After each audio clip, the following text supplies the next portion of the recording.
Hey, Brett Henry, MG Leadership Series. I'm really excited today to talk about distribution disruption. And to talk about this, I'm welcoming one of the biggest thinkers in hospitality B2B distribution on the planet, MG's Vice President Director. Will, welcome to the show. Hey, glad to be here. Hi, Brett. How are you? Hey, man, I am awesome. I am awesome. Great to have you here. Yeah, nice to be here. You know, I'm actually in, but everyone may not know, I'm actually in Thailand right now. You're in Jakarta. Yeah.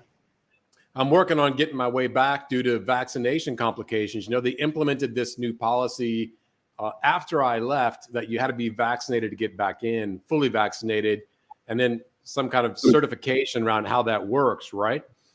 This whole topic of vaccine passports, and I know that's not the topic for today, but I'm really interested to talk about it and what's happening in Indonesia, because I heard in Indonesia they're going to make it not only hard for people like me, I got to be fully vaccinated to get into the country, but they're actually saying you got to be vaccinated to get into a shopping mall, to check into a hotel, take an airline flight. What is that really what's happening there? Yeah. I mean, they've already implemented this for a number of weeks. So any kind of domestic flight, you need at least one vaccination. If you have two, then you only need an antigen test. So the government's really pushing hard to get people, in a way, forcing them to take the vaccine in order to live a regular life. Shopping centers, the busway here, everything needs a vaccine now. So shopping centers, I mean, this is kind of controversial to me. I don't know how I feel about, maybe it's because I'm so frustrated even just trying to enter the country, and the standards aren't really all that worked out yet and clear when I ask questions. So I'm surprised shopping malls, are people accepting this? I think on the whole, yeah, people are accepting it. I think a week or two ago they were recording over 5.5 million people, entering malls using the application that they have here. So there's definitely a high level of acceptance. At least in Asia, Asia is one kind of region where the public tend to follow what's implemented by the government a lot more than in other countries. Like we can see in the UK now, they're really talking very seriously about implementing a kind of domestic passport requirement for entering nightclubs and discos and big events. In France, they've already implemented this, even for restaurants, and there's a massive backlash going on. I think in the States, it could be even worse because, some of the states in the South, they only have 40% vaccine rate. So I think in Asia, it can work, and it is working. And I think that's good because those people that are on the fence or too lazy to get the vaccine, it really stirs them into action. So let's go back to this thing you mentioned about getting on flights. You said to take a flight, if you're in Indonesia, if you have single vaccination, you have to be vaccinated at least once to even take a flight. Is that right? Yeah, correct. So if you only have one shot, then you need to take a PCR test. If you've had two shots, then it's an antigen test. And the government have just recently reduced the cap on the price for these tests. So the antigen especially is now very affordable. It's like around 120,000 per test. The only issue here is because under 12s can't get vaccinated. So at the moment, they also can't fly. So that's the only kind of downside to this. But I'm sure that the government are looking into ways to make travel a bit more accessible to families in the near future. This reminds me of maybe 2 weeks ago, I did a live stream on why Indonesia will lead in the recovery in Southeast Asia. And one of the reasons was just the raw numbers of people vaccinated. So I guess, that's going to serve the country really well with, I think it's at that time, it was around 63 million, 61. Now I think it's 63 million people with at least one vaccine. That essentially makes them qualified travelers, right? I mean, they are a qualified traveler with one, and an even kind of qualified traveler plus with two. So that's a huge pool of domestic travelers that are potential to help Indonesia during the recovery. Yeah, and I think here the key thing is that it's the main cities that have a very high rate of vaccinations, like Jakarta, Yogyakarta, Surabaya. It's mainly the cities within those regions that have the higher rates at the moment, and that's where the bulk of the people are traveling to and from. So how does it actually work? How do you show I know I did one vaccine in Bali, and they gave me a little handwritten card. Do I just take that card and show that to the airline? I mean, it seemed a little bit like I could just fill this out myself. How does it actually work that you verify you're vaccinated? I think now the airlines and the airports, they don't accept that physical card. So now everything has to be on an app. And don't ask me to pronounce it because I always get it wrong. It's like Pendaguli or something like this. Demas, how do you pronounce it? It's Peduli Lindungi. Yeah, of course. Okay. Yeah. So basically, everything's now being driven through this application. Whether you're going to go to the shopping center, whether you're going to take a flight, even your antigen or PCR tests will sit inside this application. I think recently there's been a big problem with the old application that used for the e-certificates for the travel due to some kind of hacking incident. So now everything has moved on to this new application. And I think I saw Demas just threw up this slide about somebody rejecting overseas certification. This doesn't make me feel good. How do I get my overseas vaccination verified and into this app so I can go to malls and restaurants? Because I'm headed back to Jakarta soon. Yeah, this is a work in progress. Basically, there is a bit of an issue here in terms of getting those overseas vaccines actually registered in the system. They do have a plan to get people to show their kind of certificate from overseas, and at the same time do a serology test to prove that they have immunity, and then that kind of certificate would then get kind of uploaded into the application. But this is still in progress. So there's still, I think 96% is running well. There's still 4%, which is a kind of gray area. But you're convincing me. I think this is practical. I can get it done. Thinking about that protest slide from the UK, I do remember a recent article in the Australian when they were positioning that Indonesia opens, but only for the privileged. And they were interviewing some people in second-tier cities. You mentioned Jakarta is really high, Bali is really high, but they were interviewing people in second-tier cities, and they were really worried about this. Can't go to restaurants or malls without being vaccinated because they wanted to get vaccinated. They've been unable to, so they felt kind of like this could be discriminatory. What are your thoughts on that? I think the government handled it very well. I mean, in Indonesia, vaccines are free. You're not supposed to be able to pay for them. So, they're not discriminating against rich people who can afford vaccines versus poor people who can't. I think if you look at the rollout, the reason why Jakarta, especially over the last couple of months, has actually, dramatically increased the number of shots given was because of the real big surge in cases in Jakarta. But I think what we can see now is that they're really pushing the vaccines out to the regions. I think over the past couple of days, they've been doing nearly 1 million first shots and nearly 500,000 second shots on a daily basis. So the government definitely pushing it out to the regions. There were some particular reasons why Jakarta and Bali perhaps got vaccines earlier, but I think they were more like practical reasons as opposed to any intention to discriminate. Mm-hmm. All right, man. Thanks for that, getting me up to speed on what's happening in Indonesia around vaccination passports. And there are probably a lot of good lessons there for how it'll be implemented across Southeast Asia, kind of differentiating between kind of Eastern and Western approaches to, I guess, kind of gray areas, right? Yeah. I mean, I'd like to add on that.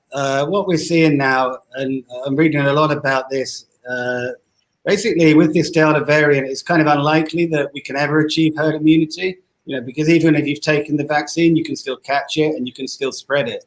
So the only route out of this is for people to take vaccines. And therefore you need to be able to manage that in terms of travel. All right, let's get into the topic for today's live stream. I wasted enough time on my concern around vaccine passports, distribution, disruption. So I wanted to talk to you today about changes you've seen in distribution. I know, when you and I talk over the last 18 months, there's been lots of times where I feel like, the thing that we're covering is a real meaningful change. And sometimes they were already things that were changing before the pandemic. It just kind of sped them up. And sometimes there are things that are kind of brand new ways of doing things as a result of the situation that hotels found themselves in during the pandemic. So let's get into this topic around, what's accelerated, what's changed, what's been disrupted during the pandemic. So number one, I'm going to take this one, that I've noticed is prior to the pandemic, OTAs were already kind of riding this overall growth in the kind of digital economies, right? And they were building kind of increasing their share of the overall travel sold kind of year by year. So there was already a movement to, consumers moving online and OTAs being there, and they were riding that wave for growth. But I think that there's been a big push during this recovery phase, right? I don't even know if we're really in recovery yet, but during the pandemic, I would say of the travel sold, it feels like OTAs are being the beneficiaries, right? It's largely domestic, and that's kind of their strong point historically. Domestic leisure is kind of the sweet spot for OTAs, and that's been a majority of travel we've seen across Southeast Asia so far. Business hasn't really restarted during any of the few kind of surges in travel demand we've seen. And it seems like OTAs are capturing, even more share during this time. Part of it's because of their sweet spot is domestic leisure, and part of it's because they're online and people can't go out to their traditional travel agencies. What are your thoughts on OTAs increasing supply side influence? To a degree, yes, but you got to consider, what this pandemic has done to all types of economies. I think if we look at the, whether it be in Europe or in the UK or even in Asia, there's been a big shift to online, right? There's been people are locked down, people can't go shopping, so they do online food deliveries. The restaurants are shut, but they can do, Gojek or GoFood or GrabFood. So there's definitely been a big shift to online, even with the marketplaces where the shopping centers are shut. So definitely, the online e-commerce kind of pie has got very, very big during this period. And I mean, that's likely to stay. I think in the UK now, there's like 83% of the department stores are now shut down, and they're shut down for good. So they're not reopening. And we can see in the UK, the high streets have kind of been decimated during this. 83%. Yeah, 83% of the main department stores, like the British Home Stores or the Debenhams, these kind of shops are shut down for good. Doesn't feel like we've seen that in Southeast Asia, though. Malls here are still like high demand. As soon as they open up restrictions, people surge to the malls, right? Yeah. I mean, it's a very consumer-led, economy and society. So for sure, people are stuck in their homes for so long, they want to get out. That's definite. But, in terms of the travel part of it, I think that, Tokopedia and Shopee, they've grown their business, right? But don't forget that the travel was like 10% of what it was pre-pandemic. So even if they're growing their share, their business isn't growing at all. That's a good point. So the point is, the other digital players have actually grown their overall businesses, but OTAs, while their digital businesses haven't been able to kind of accomplish that same thing that some of those other organizations have. Interesting. So maybe this is why these guys are pushing out into other categories. I know Traveloka launched during this period, Traveloka Eats, where they're delivering like Grab food, to I don't know if it's all over, but definitely in Jakarta. And I know they're entering other areas, finance, and we've seen some of the other travel players also kind of look for other categories they might be able to use to drive growth. Yeah, I mean, as far as the OTAs go, I think that the hotels have been busy as well to get their direct business. They've been busy working with all the partners that are available to them to try and get the business. So definitely, that segment of the leisure is a good part of the OTA business. But as corporates come back, we can see that the travel management companies are really starting to pick up their business too. So is this a permanent shift that OTAs are going to use this pandemic to gain kind of a bigger percentage of the overall travel market share? I don't know. I mean, the question's still out there because as far as hotels are concerned, hotels are still pushing for their direct business, right? So I'd say the question's out there. And let's not forget that OTAs made a bit of a mess of the whole pandemic, in terms of getting the refunds, especially in 2020. And a lot of passengers, globally, have had a really, really tough experience getting their money back, particularly from the OTAs. Admittedly, even when they booked direct with airlines were struggling to process the refunds. But I think, definitely in Indonesia, in Southeast Asia, a lot of the OTAs, were taking like 6 months, 9 months to get these refunds back. And from my understanding, a lot of customers are going to be quite wary about, using those OTAs for big ticket items. And as we can see, as the borders are opening up, for people taking trips to the US, which is pretty open now, for Indonesia travelers, you can see that these guys are actually preferring to book through the traditional travel agent segment, just for the security, just so they can have somebody to talk to if things do go wrong or if restrictions change. So I guess you're not sure if OTAs will come out of this stronger than they came into it. You're kind of jury's still out. Yeah, I think so. The segment came back was in their favor in the sense that it was domestic leisure, right? But as the market grows, as the corporate business comes back, let's see. Yeah, okay, that's definitely one to watch. I mean, traditional agencies definitely did a better job of managing the refund process, and I don't know that I would have expected that. You would think they would be less capitalized and struggle more. I don't know what drives that, but I really can't think of anyone complaining about a traditional travel agency not providing a timely refund. Yeah, I mean the volumes is one thing. Obviously, the volume of transactions that these guys were handling is much less than the OTAs initially. I think there's a number of different reasons. Mm-hmm. Okay. So OTAs versus traditional travel agents, you think it's going to be a wash as we come out of the pandemic? Yeah, we can see that not many traditional travel agents have gone bankrupt. They've got very small during this process, but they're ready and waiting to take these bookings. Okay. So I don't know. The question of OTAs is actually interesting. I mean, I don't know who is and who isn't an OTA these days, actually. Yeah. I mean, we talk about OTAs in this sense, but in my understanding, any travel company has an online presence now, and that could be through a messaging app. It could be through a website. There's many digital touch points with their customers. So if you have a website, you're an OTA? Well, I mean, what travel agent doesn't have a website? Yeah, I guess by definition, you are an online travel agency if you have a website. But I guess I just think of OTAs as these kind of big players. Maybe what we mean is online or offline. It's these agencies with tremendous scale, leveraging predominantly. You call them big travel agent, not online travel agent, right? Yep.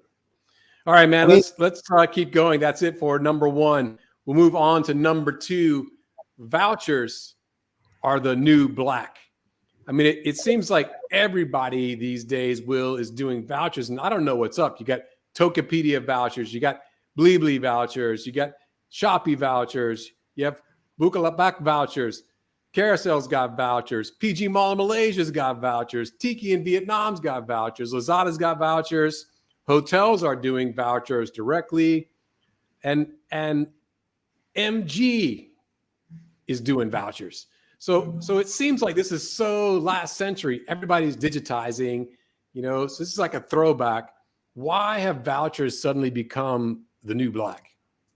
Yeah, I mean, look, I think during this period, a lot of hotels they're in serious trouble, right? So, I mean, one of the things is, when you're in big trouble, you go back to what you've done before that's been successful, and you're looking for any opportunities. So, I think that a lot of hotels have done vouchers in various different ways, and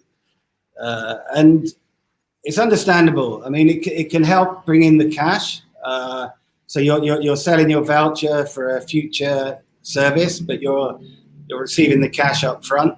So a lot of the hotels with serious cash flow issues can benefit in that way.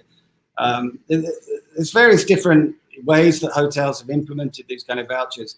A lot of hotels are still looking at bulk buys where companies actually put money up front in order to secure a better rate, and then obviously the hotel gain benefits from having the cash. So I think that, with the voucher things, it's a bit strange to see it happening so widely in 2021. I'm pretty sure that a lot of it will go, as we move out of the pandemic, as we move into recovery. But some of it will be around to stay, because a lot of these hotels have been testing things, whether it be vouchers for food and beverage discounts and so forth. So there's been a lot of testing going on, and some of it probably proved successful. But I think at the end, some of it will stick, but most of it, you won't see it anymore, and hotels will want to be driving more direct business at a premium as opposed to a discount. So vouchers are the new black, but they may not be next season. This could be short-lived. I think for the Go ahead. No, for the moment, as I said, they've helped out a lot of hotels in difficult times, so they did fulfill a purpose. All right, we'll move on to number 3.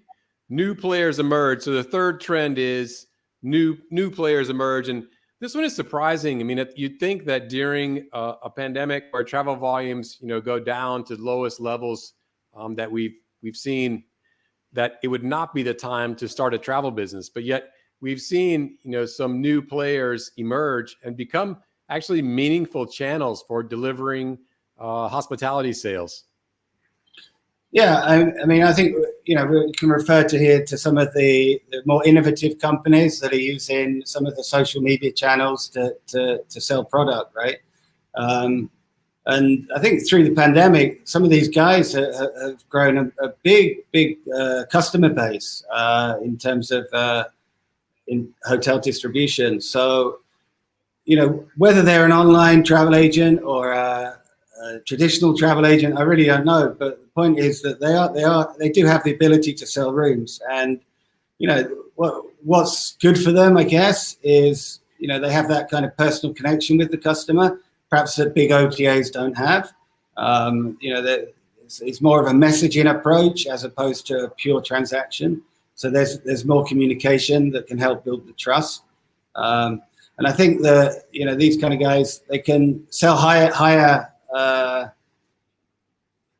priced products, let's say. I think that's an opportunity that we've seen a lot of social media sellers selling high value properties in Bali, for example. So yeah, they really do a great job of leveraging kind of the strength of social to show you kind of video of experiences, either images and more video.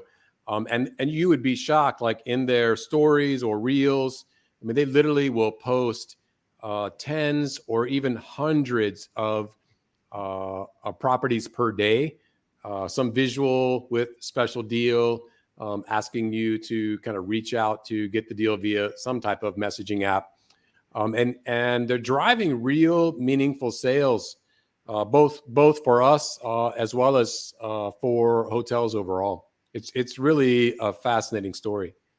Yeah, I mean, it's a really high level of engagement that they have with their customers, and I guess the customers become quite sticky. And we know the NPS for OTAs is very low because there's not much personal interaction. Whereas, the stickiness of a travel agent, a traditional travel agent, bricks and mortar, or perhaps one of these new messaging services has a lot more stickiness. So, yeah, these guys have come up, and it's a space to watch, I think. Yeah, social sellers are here to stay. So while vouchers may be the new black, maybe out of fashion next season, I feel like social sellers are here to stay. Yeah, definitely. And I mean, what they've got to do, they've got to bring in a bit more automation, maybe with chatbots, AI, link in their chat interface to a booking platform. So there's a lot of tech out there that can actually automate these processes. We've seen a few travel agents actually do this already in terms of having bots through their WhatsApp customer points. So it's not a great leap to be able to chat on that WhatsApp and then really actually process a booking. It's a great lead into point number 4. I don't think we previously linked these together, but our fourth big disruption is hyperlocal wins. And actually, these social sellers are a great example. They are hyperlocal businesses. They speak the local language. They leverage local payment channels. They leverage local messaging apps, and really become something like their own community. But I don't know that that's what we meant when we had this as one of the top 5. So talk to me about hyperlocal wins. It seems counterintuitive in that travel is all about being not local, right? You want to go somewhere else. So what is hyperlocal wins? Well, correct. Obviously, the whole point here is with restrictions on the borders, right? The only markets that are moving, definitely within Southeast Asia, is domestic markets. So already that's local. But what we're seeing, even more so is for hotels to push up their direct business, which I think, during this pandemic has also done very well for the hotels, and they've also capitalized on that direct business. But hyperlocal, what it means, if a company, whether it be a factory or an office, needs to locate emergency staff, for running their factory, or they need an isolation for some of their families or their staffing, then obviously they're going to choose a location, very much next door to their factory or their office building. So that's hyperlocal, and those are the kind of opportunities that individual properties can really grab. Hyperlocal means staycations, right? Because over the past year and a half, it's been hard to go anywhere, even domestically during some periods. So that kind of staycation market has served a lot of hotels very well, more so on the leisure side. But yeah, I think going local has definitely happened, and I think hotels would be good to remember that when times come, good times come back, because a lot of them would have made good connections with corporate companies. Corporate companies have been looking for repatriation, yes, so they have been doing business with these hotels. So as far as the hotel's concerned, it's maintaining that kind of relationship with those customers that they've found during this period. Yeah, so I guess the pivot to what demand is available in the local market is just necessary, because that's the only thing that was available when travel is restricted. So those quarantine, those staycation nights. So this pivot to hyperlocal, to the extent that you made it and made it quickly, you drove some demand out of the pandemic. So I think it's a great one. Hotels were rarely focused on anything to do with local market previously, and it's a big pivot. Yeah, we saw it in lots of instances. I mean, there were, the very basic one would be a hotel in Bali that before had 96% of their business was coming from overseas. Obviously, they need to service the local market, or they need to improve their image within the local market or market themselves to that market. But yeah, it can be done and it has been done on many different levels. All right, we got a couple questions I'll throw up before number 5. 5 is our last distribution disruption trend. Before we do that, a couple of questions. Tawfik asked about OTAs expanding into other categories, like, I mentioned Traveloka Eats, but they're also maybe trying to get into tours and activities or ground transport. I think they've been in those categories already. I do think, local experiences become, things that you also need to pivot to the local market. I think a lot of our Indonesian destinations, and definitely in the rest of Southeast Asia, they position these kind of tours and activities for international travelers. So I think it's a big pivot for those players as well to try to figure out how do I design experiences that are going to be targeted at the local traveler. Yeah, for the domestic market, for those kind of activities, people would tend to negotiate on the spot and get a better price, right? Mm-hmm. But look, I think in terms of adding on verticals or adding on different types of product, we can see it across the board, right? Agoda's now already been selling flights for a number of years.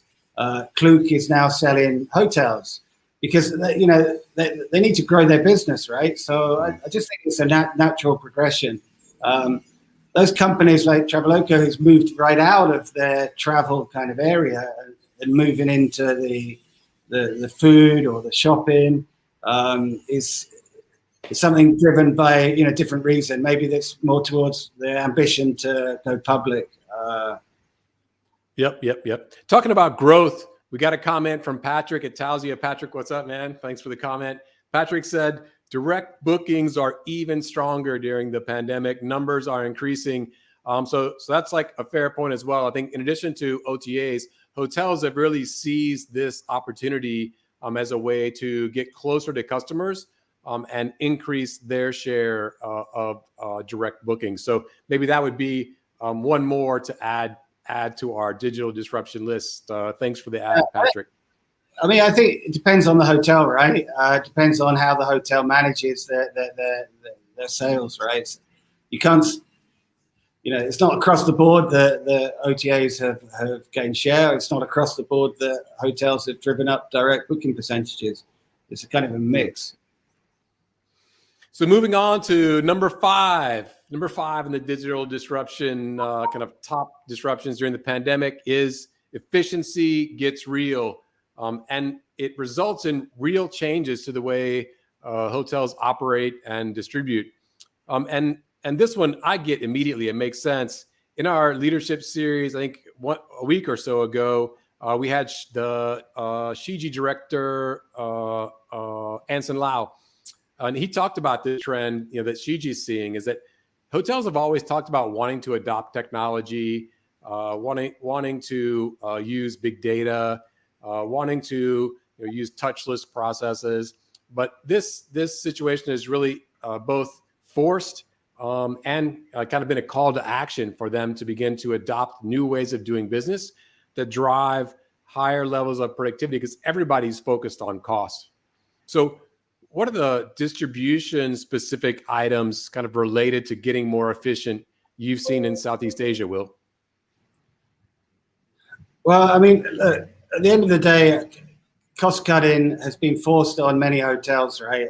Not just hotels, but many businesses. So in that sense, there's, I don't know, what do? You cut your staff or you implement technology. So a lot of companies have actually ramped up the technology and put more focus on, products like channel managers to distribute their products. They've centralized clusters.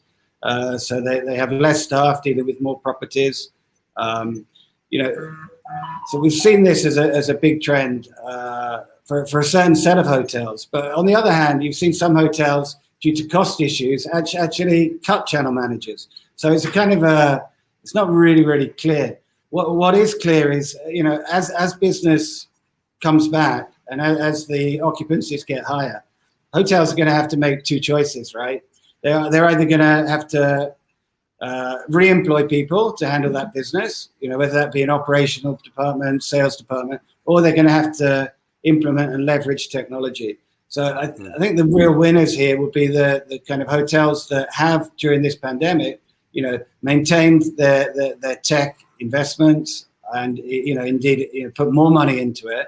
And therefore, as we come out of these bad times, they're going to be able to maintain a lower cost base in terms of human resources, but still have more business.